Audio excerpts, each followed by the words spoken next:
Hey Kaiju fans, I'm Kyodai Kino, and today we'll be taking a look at the Guardian of the Universe, Gamera from the Heisei Trilogy.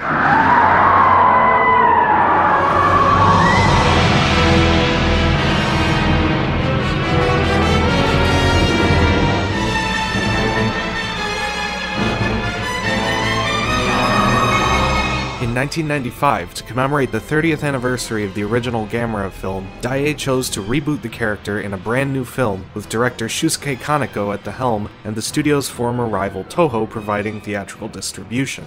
Gamera, Guardian of the Universe proved to be a critical darling, providing a sleek, cutting-edge update to a character who had been dormant for over a decade. This kicked off a trilogy of films starring Gamera which remain highly regarded classics of the kaiju genre. Rather than the child-friendly giant turtle of the Showa series, Gamera was reinvented as a bioengineered guardian created by the super-ancient civilization that inspired the myth of Atlantis, who developed him through their mastery of mana, the life energy of the earth. When the Atlanteans' previous genetically engineered creation, the vampire bat-like Gyaos, turned against their masters and began multiplying out of control, Gamera ended their reign of terror. While the Atlanteans' fate was already sealed, the surviving members of the civilization sealed Gamera away within an atoll containing an obelisk explaining his purpose and several magatama. They hoped that Gamera, the last hope, would one day awaken to defend future generations should the shadow of evil Gyaos ever return. While only one Gamera emerged in the modern day in response to the re-emergence of Gyaos, a graveyard of Gamera skeletons was discovered on the ocean floor in 1999. The character Shinya Kurata proposed that these were prototypes for the last Gamera, or beta versions as he called them.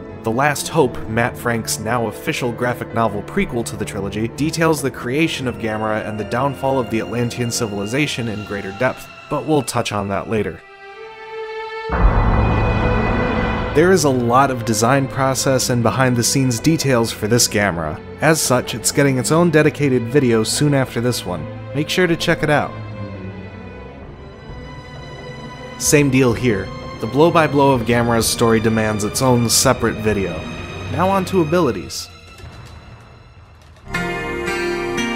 Gamera is capable of shooting plasma fireballs from his mouth, often in groups of 3. These fireballs are extremely powerful, instantly destroying a young Gyaos and doing the same to a Hyper Gyaos after 3 consecutive hits. They can easily destroy buildings and set a great deal of Kyoto ablaze after Iris deflected them with his tentacles. In addition, Gamera can fire more powerful variants called High Plasma, which possess an energy output at least 120% greater than his normal fireballs. He is able to form High Plasma fireballs in numerous ways, absorbing the flames from a refinery explosion, exploiting the high oxygen concentration around a Legion plant, or simply charging the plasma energy in his mouth for a longer amount of time than usual. Gamera's blood can absorb heat, flames, high voltage current, and nuclear fuel. These energies are converted into electrons, protons, and atomic nuclei in his blood within an organ called the thermal energy conversion furnace, after which they are stored as plasma energy which Gamera can use. Life energy from the earth, mana, can be converted as well. When pushed to his absolute limit, Gamera is able to summon massive amounts of mana and absorb the energy into his body. He converts the mana into plasma until it reaches his body's storage limit, then opens the plastron of his shell, directly exposing his plasma conversion furnace and unleashing a massive beam of plasma energy. This attack blasted the Mother Legion to pieces and left a massive crater in the ground. While it is Gamera's most powerful attack, its use comes at a great price. It greatly depletes the Earth's mana, creating an environment in which Gyaos can flourish. This is what leads to the desperate situation in G3. When Iris pinned his hand to a wall and threatened to blast him with copies of his plasma fireballs, Gamera called upon a one-shot ability to defeat his enemy called the Banishing Fist, or Banishing Sword. Gamera severed his own trapped hand with a plasma fireball and absorbed Iris's fireballs with his stump arm, forming a burning plasma fist which he plunged into Iris's chest wound, causing him to explode. Gamera possesses 2 different flight modes. The first involves retracting all of his limbs and his head and tail into his shell, and then firing rockets out of the arm and leg holes, thus allowing him to fly by spinning like a flying saucer through the air. His brain and eyes were specially designed to withstand this motion. While battling Iris in this mode, he performed an attack called the Shell Cutter, using his shell like a saw blade. In the other mode, Gamera retracts only his legs and fires rockets from the leg holes, while keeping his head exposed and his arms at his sides, flying like an airplane. In G1, Gamera's arms retain their normal shape in this flight mode, while in the following two films they change into flippers reminiscent of a sea turtle's, which function like aircraft wings. Gamera is covered in a shell durable enough to protect him from Gyaos's supersonic scalpel. The underbelly of Gamera's shell is considerably more vulnerable than its armor-plated back, however, as it was penetrated by Mother Legion's legs and impaled completely by Iris's arm spear. However, even the back of the shell was pierced by Mother Legion's microwave shell and Iris's supersonic scalpel. He is somewhat vulnerable to conventional weapons, with surface-to-air missiles shooting him down and a tank barrage knocking him on his back, but received no apparent injuries from the attacks. Gamera's cells possess a remarkable healing factor. When injured severely enough, he will fall into a hibernation-like state in which most of his energy will be used to quickly and completely heal his injuries. Following his near-death during the explosion of the Legion plant in Sendai, Gamera's external cells carbonized and solidified while the underlying cells regenerated, and he was only able to revive himself from his death-like stillness by absorbing a large amount of mana and cutting off his connection with Asagi. After resurrecting, all of Gamera's injuries were healed, including a large section of his shell which had been blasted off by Mother Legion. Gamera possesses immense physical strength, demonstrated most dramatically when he tore off Mother Legion's horn. He can also regulate his strength, breaking through Iris's chest with his rushing claw attack, but extracting Ayana without crushing her. His other melee techniques include the hard slap, which knocked Gyaos out of the sky and into a refinery, and the break fang, a tusk gripped so strong that Super Gyaos had to sever her own foot to escape it.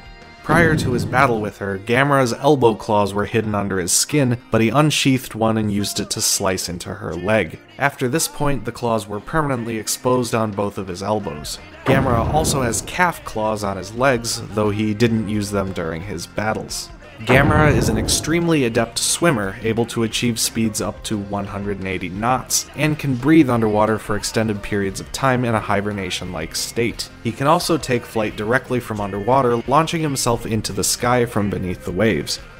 Gamera is able to form a telepathic bond with a human through a Magatama, granting that individual the role of his priest or priestess. Using this connection, Asagi was able to order Gamera to retreat while facing a Gyaos at Mount Fuji, and seemed to play a role in his use of a high plasma fireball to destroy the same Gyaos. It does have drawbacks, however, as she experienced the same injuries as Gamera and maintained a similar state of being. When Gamera was resting at the bottom of the sea to heal, Asagi was constantly sleeping as well. Their connection diminished after Gamera defeated Super Gyaos, and he was forced to sever it entirely to revive himself following his first battle with Mother Legion, causing all of his Magatama to shatter.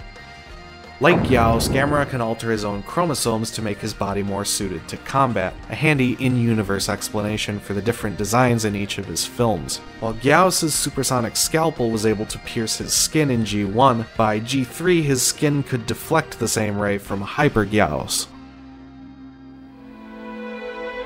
Although its status as canon to the trilogy is debatable, Dark Horse Publishing released a 4-issue limited series of comic books set 1 year after the events of the first film, written by Dave Chipps and illustrated by Mozart Koto. Incredibly, the series was published before Gamera Guardian of the Universe premiered in the US, although Asagi and Nagamine were both main characters. More in line with the Showa series in terms of tone, the story saw Gamera take on a cloned Super Gyaos in Mexico, Zigra in the Pacific Ocean, and Virus in Paris. Along the way, Virus creator and mind slave Greta Carbone managed to tap into the frequency at which Gamera's Magatama operated, allowing her to take temporary control of him.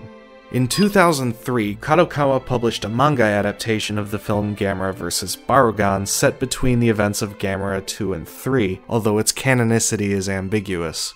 After destroying Mother Legion, Gamera faced off against another Gyaos. Meanwhile, an expedition accidentally awakened an ancient monster called Barugan deep within a cave. A failed prototype created by the Atlanteans prior to Gamera, the lizard-like monster grew rapidly and descended upon Tokyo. With the JSDF unable to harm the creature, Gamera intervened, but found himself frozen by Barugan's icy breath. After he thawed out, their final confrontation took place atop a giant iceberg Barugan had created. Gamera prevailed with a well-aimed fireball to the face, knocking Barugan off the iceberg to his death in the water below.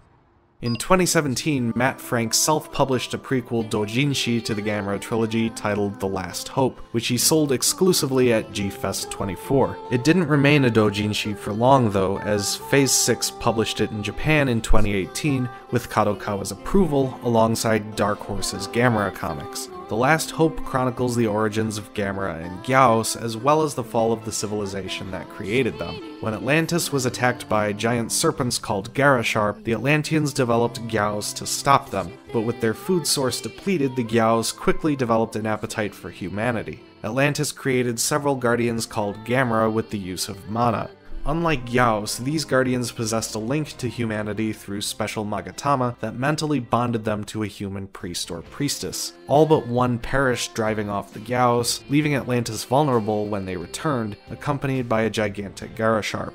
In order to ensure humanity's future, the last Gamera took it upon himself to destroy the Atlantean capital, knowing its consumption of mana was what attracted the monsters. The survivors commemorated Gamera's sacrifice and entrusted him to future generations by sealing him within an atoll, along with magatama and a stone obelisk explaining his purpose. Mahiro Maeda also illustrated a 12-page comic about the final days of Atlantis for a making-of book about Gamera, Guardian of the Universe. In a 2002 interview, director Shusuke Kaneko said that if Gamera 3 had grossed 1 billion yen at the box office, that he would have moved ahead with a Gamera 4. While still praised to this day as a classic of the genre, the film only grossed 600 million yen during its 1999 theatrical run. Nonetheless, Shinpei Hayashiya directed a fan-made sequel to Gamera 3 titled Gamera 4 Truth. While it received official theatrical distribution by Kadokawa in theaters in 2003, it has rarely been seen since then and has never been released on home video. Aside from its recognition from Kadokawa, G4 is notable for featuring actor Yukijiro Hotaro reprising his role as Osako. The upcoming documentary Kaiju Gaiden, which chronicles fan-made kaiju films throughout the decades, is set to include footage and interviews from the film.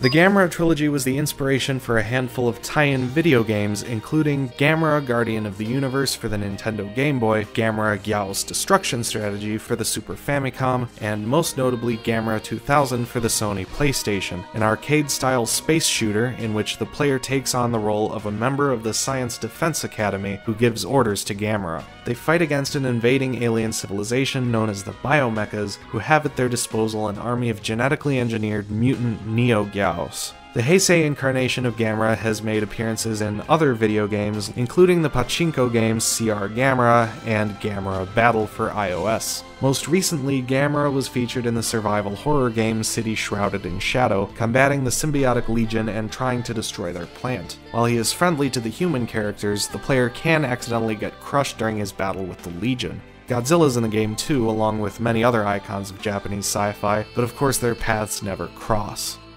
A Gamera suit from Guardian of the Universe appeared in 2 direct-to-video films by Noriaki Yuasa, who directed all but one of the Showa Gamera films. In Cosplay Senshi Cutie Night, Yuasa himself played a character who gives one of the heroines a device to summon a human-sized Gamera. He returned in Cosplay Senshi Cutie Night 2, released the following year.